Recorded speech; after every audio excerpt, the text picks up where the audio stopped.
ये नन्हे bee eater का घोंसला है, लेकिन ये बी ईटर का बच्चा नहीं, बल्कि ये हनी गाइड के अंडे से निकला है और ये कहीं ज्यादा घातक है। इसे यहां रखते वक्त इसकी मां ने घोंसले के बाकी अंडे फोड़ दिए थे, लेकिन बी ईटर का एक बच्चा बच गया और अब अंडे से निकल रहा है। हालांकि हनी गाइड का बच्चा अभी भी अंधा है, लेकिन अपने स्वभाव के चलते वो बी ईटर के बच्चे पर नुकीली मुड़ी हुई चोंच मारता है और अगले कुछ हफ्तों तक हनी गाइड का जोड़ा उस बच्चे की देखभाल करता है जिसने उनके बच्चे को मार डाला था। ये ब्रूड पैरासिटिज्म का एक उदाहरण है, विकास की एक रणनीति जिसमें एक जानवर अपने बच्चे को पालने के लिए दूसरे जानवर को धोखा देता है। ये खासकर पक्षियों में देखा जाता है।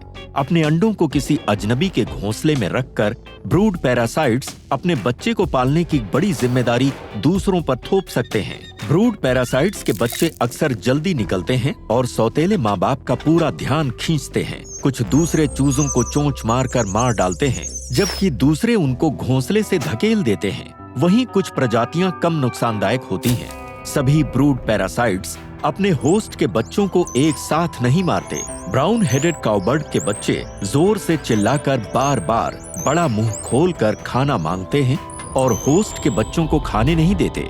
सबसे उदार पक्षियों में हैं ब्लैक हेडेड डक्स, जो दूसरे घोंसलों में अपने अंडे देती हैं, लेकिन बच्चे निकलने के कुछ घंटे बाद ही वो अपने रास्ते चली जाती हैं। लेकिन ब्रूड पैरासिटिज्म के सबसे गंभीर मामलों में होस्ट पेरेंट्स कोई कदम क्यों नहीं उठाते? असल में होस्ट्स ब्रूड पैरासाइट्स के माँ बाप को घोंसलों से दूर भगाते हैं और कई तो आक्रामक हो जाते हैं। लेकिन होस्ट दूसरों के अंडों और घोंसलों को पहचान कर हटा सकते हैं या नहीं, ये कुछ बातों पर निर्भर करता है। ईस्टर्न फीबीज ब्राउन हेडेड काउबर्ड के चित्तीदार अंडों को घोंसलों में रहने देते हैं, जबकि उनके अंडे एकदम सफेद होते हैं। दूसरी तरफ ग्रे कैटबर्ड इन ब्रूड पैरासाइट्स को जड़ से उखाड़ने में माहिर है।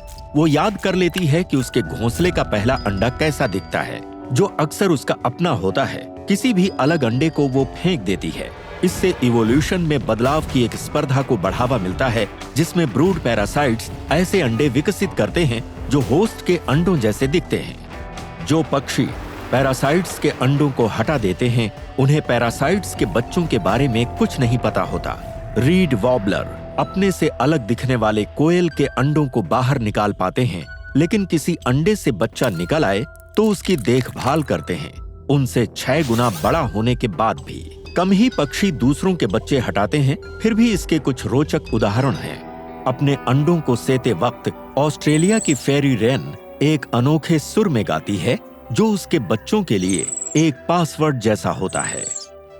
रेन के घोंसले में कोयल का बच्चा अंडे से निकलते ही दूसरों को बाहर फेंकता है, लेकिन जल्दी निकलने की वजह से शायद कोयल का बच्चा पासवर्ड नहीं सीख पाता और इसलिए सौतेली मां की पुकार नहीं पहचान पाता। इस वक्त तक माँ बाप अपना घोंसला छोड़ देते हैं और दूसरा घोंसला बनाते हैं। कुल मिलाकर होस्ट प्रजातियों में अलग अलग प्रतिक्रियाएं दिखाई देती हैं। ये इस बात पर निर्भर कर सकता है कि ब्रूड पैरासिटिज्म उनके माहौल में कितने समय से है और सही एडेप्टेशंस को विकसित करने के लिए कितना वक्त मिला है।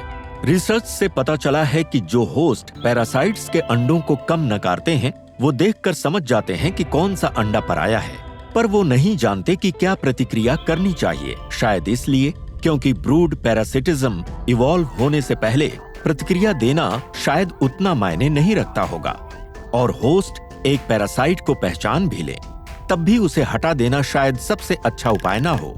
होस्ट अगर छोटा हो तो शायद पैरासाइट को मार ही नहीं सकता, या हो सकता है कि ऐसा करने से उसके अपने अंडे टूट जाएं। जब तक ब्रूड पैरासाइट्स होस्ट के सारे बच्चे नहीं मारता, तब तक शायद धोखेबाज को पालना सबसे अच्छा उपाय है। ब्रूड पैरासिटिज्म डर और नफरत पैदा करता है, लेकिन इसे शिकारी और शिकार के संबंधों से ज्यादा आपत्तिजनक क्यों माना जाना चाहिए?